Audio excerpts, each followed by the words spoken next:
Halo anak-anak, kembali lagi bersama saya, Pak Nikolas, di pelajaran agama kelas 2. Anak-anak, sebelum kita masuk ke pembelajaran, Bapak minta kalian mengambil buku ini. Nanti kita akan menjawab soal evaluasi. Nah, anak-anak, Bapak yang menjelaskan soal evaluasi itu berbeda ya dengan soal yang nanti penugasan. Soal evaluasi adalah soal ini, anak-anak. Soal yang ada di buku, namanya soal evaluasi. Di sini kan ada tulisannya evaluasi. Nah, inilah soal evaluasi yang saya maksudkan nanti kita kerjakan, dan ini tidak usah dikumpulkan yang di sini. Tapi soal penugasan itu wajib dikumpulkan. Oke anak-anak, baik sekarang kita akan belajar tentang hidup rukun dengan tetangga, pelajaran agama kelas 2. Nah, kita memiliki 3 tujuan pembelajaran. Yang pertama, menjelaskan arti hidup rukun dengan tetangga. Yang kedua, mengungkapkan rasa peduli untuk hidup rukun dengan tetangga. Dan yang ketiga, menceritakan secara singkat kisah Lukas 1 ayat 39 sampai dengan 56. Sebelum kita masuk ke pembelajaran, ada baiknya kita berdoa pembuka dulu, semua bersikap yang baik. Marilah kita bersatu dalam doa, dalam nama Bapa dan Putra dan Roh Kudus. Amin. Allah Bapa, terima kasih karena Engkau telah memberikan tetangga kepada kami. Bantulah kami agar dapat saling menghargai dan menghormati sebagai tetangga. Amin. Dalam nama Bapa dan Putra dan Roh Kudus. Amin. Anak-anak, silahkan kalian membaca buku cetak halaman 98 sampai dengan 99. Saya tidak akan membacakannya karena nanti terlalu panjang kalau saya bacakan. Oke, kita masuk ke selanjutnya saja. Nah, menjadi tetangga yang baik. Anak-anak, kita sebagai manusia tentu ingin memiliki teman. Tidak mungkin kita ingin memiliki musuh. Coba angkat tangan kalau teman-teman semua, anak-anak semua ingin memiliki musuh. Saya rasa tidak ada yang ingin memiliki musuh. Tetangga yang ada di sekitar kita itu adalah orang terdekat kita. Bukan orang terdekat dalam arti mereka adalah saudara sedarah ataupun yang lainnya, tapi mereka adalah orang yang di sekitar kita yang paling dekat dengan kita. Contohnya, ketika teman-teman tinggal di satu komplek perumahan, tentu tetangga kalian di kanan kiri, depan, dan serong kanan serong kiri kalian adalah orang-orang yang paling dekat dengan kalian. Kenapa? Karena mereka berada di sekitar rumah kalian. Maka sebagai tetangga, perlulah kita berbuat baik ke sesama agar mendapatkan teman. Apabila terjadi kesulitan, maka tetangga adalah orang pertama yang akan menolong kita. Maka perlulah kita berbuat baik kepada mereka agar kita disenangi oleh mereka. Ini adalah simbiosis mutualisme. Jadi, kita berbuat baik kepada mereka, mereka akan berbuat baik juga kepada kita. Contohnya, ketika kita sedang kesulitan, kita sedang membutuhkan curhat, sedang ingin curhat, kita bisa ke tetangga, kita bisa curhat kepada tetangga, ataupun amit-amit rumah kita sedang kemalingan. Nah, tetangga adalah orang yang akan membantu kita untuk mencari masalahnya di mana sih. Mereka juga yang akan membantu kita mengawasi rumah kita dari jauh. Jadi ketika ada orang masuk tidak dikenal, maka tetanggalah yang akan tahu terlebih dahulu.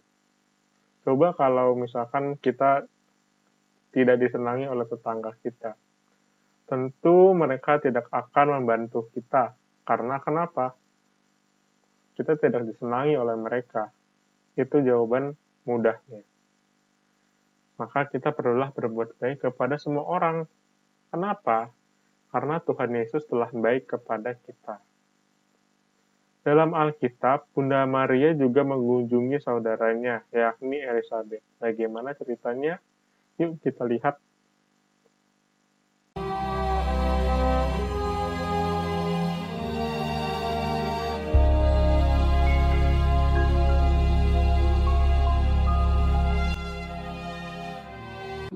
Allah menyuruh malaikat Gabriel pergi ke sebuah kota di Galilea bernama Nazaret kepada seorang perawan yang bertunangan dengan seorang bernama Yusuf dari keluarga Daud.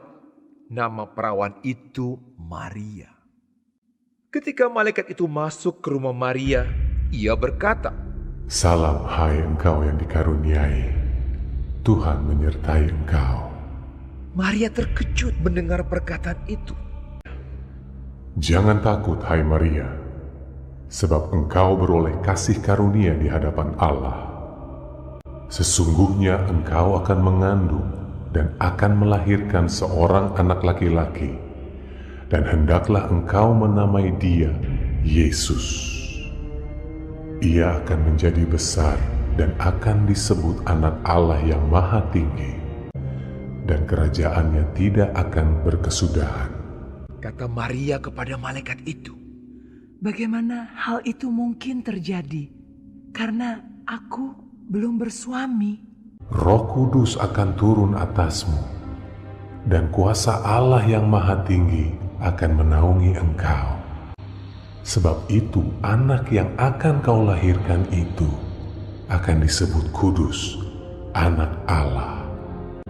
Dan sesungguhnya Elizabeth sanakmu itu, ia pun sedang mengandung seorang anak laki-laki pada hari tuanya. Sebab bagi Allah tidak ada yang mustahil." kata Maria, Sesungguhnya aku ini adalah hamba Tuhan. Jadilah padaku menurut perkataanmu itu. lalu malaikat itu meninggalkan dia. Beberapa waktu kemudian berangkatlah Maria dan langsung berjalan ke pegunungan menuju sebuah kota di Yehuda. Di situ ia masuk ke rumah Zakaria dan memberi salam kepada Elizabeth. Dan ketika Elizabeth mendengar salam Maria, melonjaklah anak yang di dalam rahimnya, dan Elizabeth pun penuh dengan Roh Kudus. Diberkatilah engkau di antara semua perempuan. Siapakah aku ini sampai ibu Tuhanku datang mengunjungi aku? Sebab sesungguhnya ketika salammu sampai kepada telingaku, anak yang di dalam rahimku melonjak kegirangan. Dan berbahagialah ia yang telah percaya, sebab apa yang dikatakan kepadanya dari Tuhan akan terlaksana. Lalu kata Maria, Jiwaku memuliakan Tuhan, dan hatiku bergembira karena Allah, Juru Selamatku. Sebab ia telah memperhatikan kerendahan hambanya. Sesungguhnya mulai dari sekarang, segala keturunan akan menyebut aku berbahagia. Karena Yang Maha Kuasa telah melakukan perbuatan-perbuatan besar kepadaku, dan namanya adalah kudus. Dan rahmatnya turun-temurun atas orang yang takut akan Dia, seperti yang dijanjikannya kepada nenek moyang kita, kepada Abraham dan keturunannya untuk selama-lamanya. dan Maria tinggal kira-kira 3 bulan lamanya bersama dengan Elizabeth, lalu pulang kembali ke rumahnya.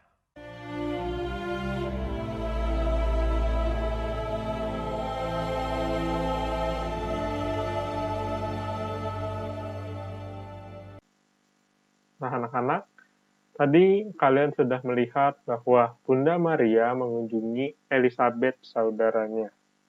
Sekarang kita ke kesimpulan.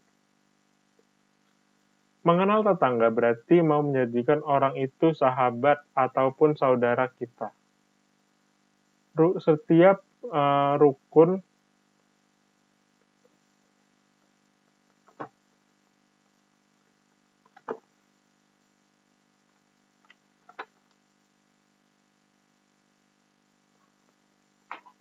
sikap rukun diperlukan dalam bertetangga, misalnya bergotong royong, saling memperhatikan satu sama lain dan saling membantu. Sebenarnya ini masih banyak lagi.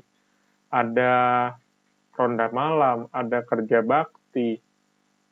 Terus misalnya kalau ada pemilihan RT atau pemilihan RW, kita bisa ikut tergabung di dalam kepanitiaannya. Ataupun lomba 17 Agustusan, nggak tahu di tempat kalian masih ada atau enggak, tapi di zaman saya kecil dahulu masih ada lomba 17 Agustusan. Untuk apa? Ya untuk senang-senang saja, untuk merayakan 17 Agustus. Lalu di situ panitianya adalah orang-orang sekitar, orang-orang yang ada di tempat tinggal saya. Apabila mengalami masalah, dapat menyelesaikannya dengan musyawarah. Ini penting anak-anak. Apabila kita mendapatkan suatu masalah, jangan langsung emosi, jangan langsung marah-marah, tapi bisa dimusyawarahkan, bisa dibicarakan dengan tetangga.